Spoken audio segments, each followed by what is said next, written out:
Hi everyone, you're watching Tammy Taleh's Tennis Forum and we have our Wimbledon final lineup. Novak Djokovic versus Matteo Berrettini. Not a big surprise, probably the two informed players and the two players we expected to reach the final. Novak Djokovic, of course, no introduction needed. Wherever he goes, pretty much every tournament, maybe other than Clay, he's the favorite to win, especially after the year he's having, especially in the slams.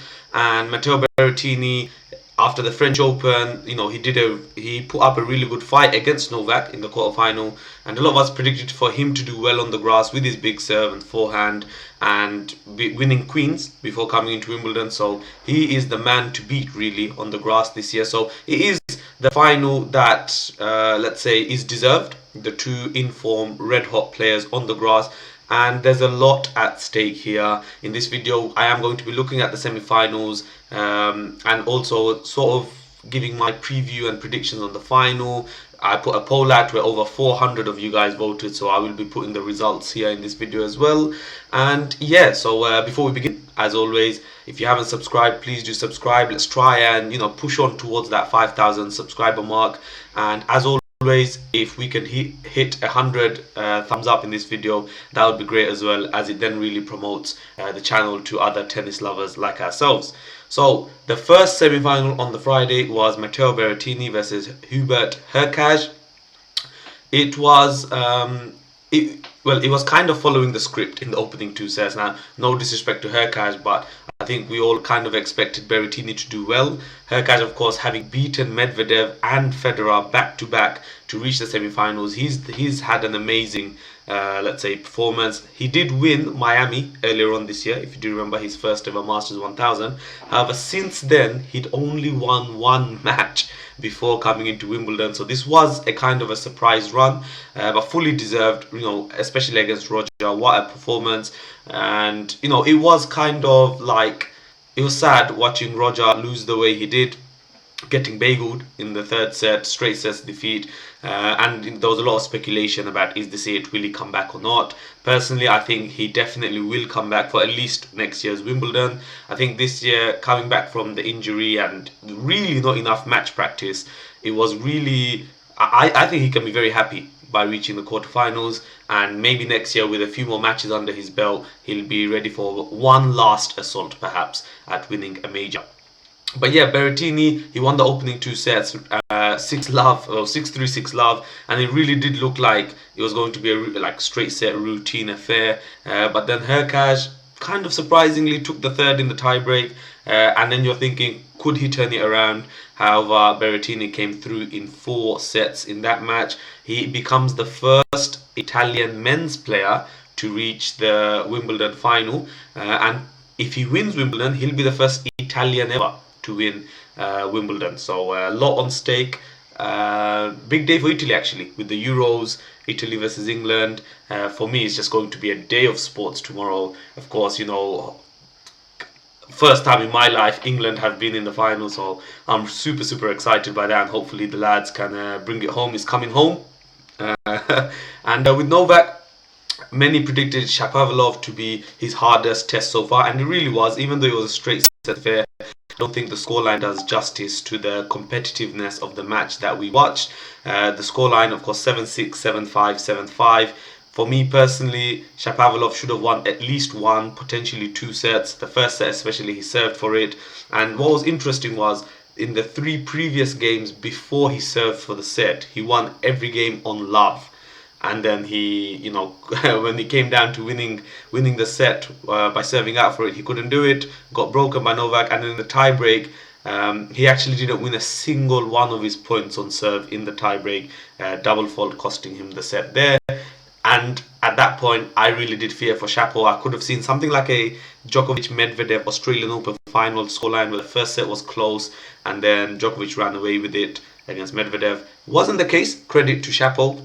He had his chances in the second set, multiple break points. In the second and third set, he had something like 8 break points and he didn't convert any. And yeah, Novak took that breaking in the crucial moment. Once again, Shapo double fault on break point down. The first break point he faced in the set actually.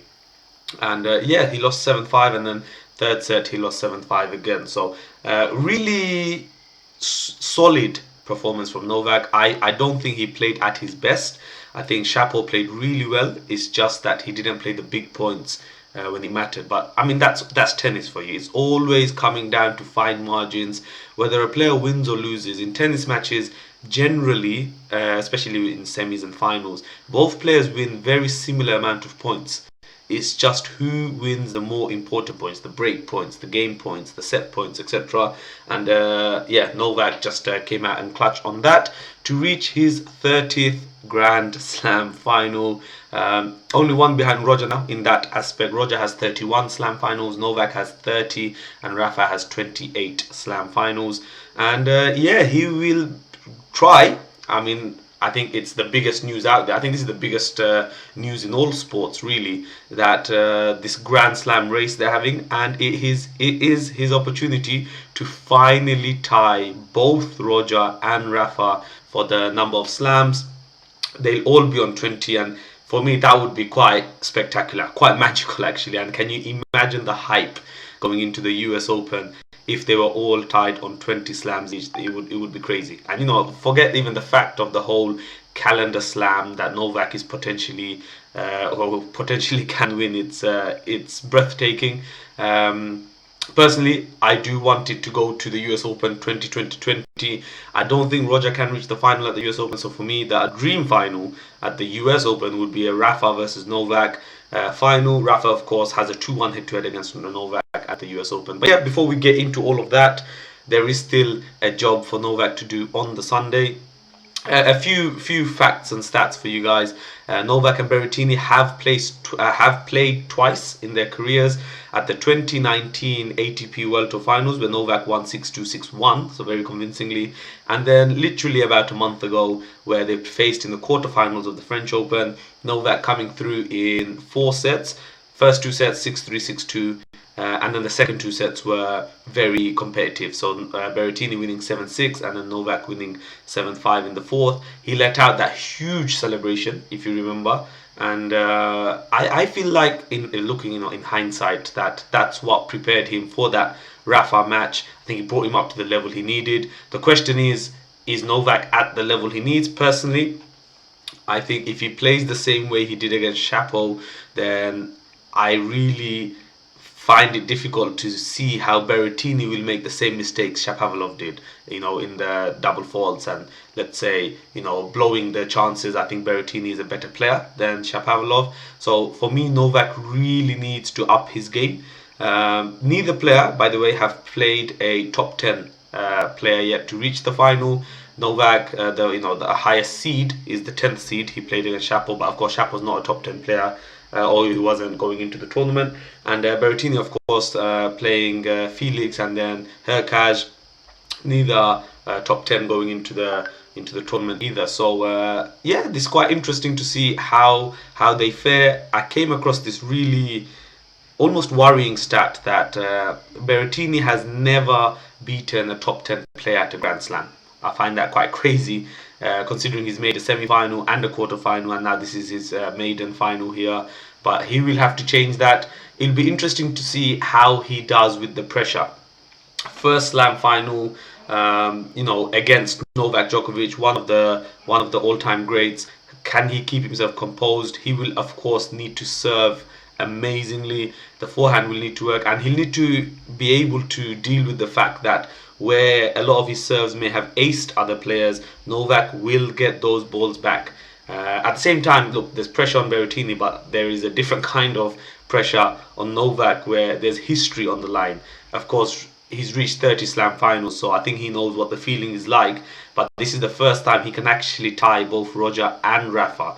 Bearing in mind, in his entire career, he's been playing catch-up. He has never had the same majors as Rafa, let alone the same majors as Roger. And now if he wins one match on Sunday, he ties them both. They'll all be on 20. So it's a monumental match. A lot of history on the line for Novak. And then, of course, if he wins Wimbledon, the whole calendar slam. You know, we've not seen one of those since 1969, and for me, this one would be even better than 1969 because reading up on it, you know, it's something like two surfaces, and Australian Open, the players got buys until the third round, something like that, and of course, a lot of players didn't travel for Australia, and vice versa for the US, etc. So it is something on the card, something I don't want to discuss just yet. Those can be for future videos if Novak wins on Sunday. Of course, if he doesn't, then all that is pointless, pretty much. So yeah, let me know what your thoughts are on the Wimbledon final. Will Novak Djokovic finally tie the Grand Slam race at 2020, or will Matteo Berrettini win his first slam? Novak, of course, played Medvedev in the Australian Open final, Tsitsipas in the French Open final, and now Berrettini in the Wimbledon final. So next gen, really. And each time he's played the player on form. So Medvedev was the player on form going into the Australian Open. Tsitsipas was the player on form on the clay, and Berrettini is the player on form on grass. So it'll be quite interesting to see if Novak can, let's say, still wrestle off the slams of the next gen. I think we're in for a treat on Sunday. Of course, Wimbledon final followed by the Euros final. For the first time, I'm going to ask you to leave a prediction for that as well for those following the football. Will England finally bring it home, or will Italy spoil all of our parties and yeah, win the Euros again? So yeah, please do let me know your thoughts on everything on a really spectacular Sunday ahead of us. The last time Wimbledon was played, that Sunday, if you remember, was very spectacular as well, where the Cricket World Cup final was on as well, and England beat New Zealand in a super over. That was 2 years ago, and of course we had that amazing Djokovic Federer final. So yeah, Wimbledon Sundays are becoming quite a treat in recent years. So I'm going to wrap it up there. Please do let me know what you think.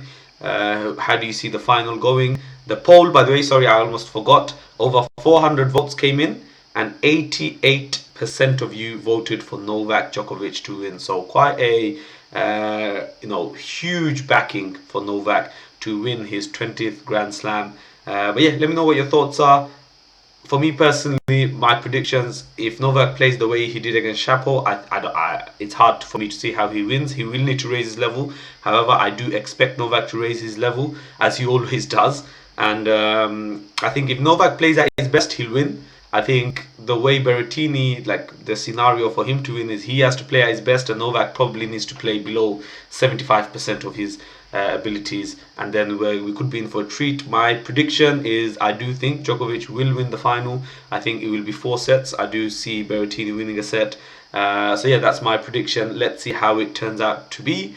I will release a video after the final, and I will also release another video with the live rankings, which is quite interesting.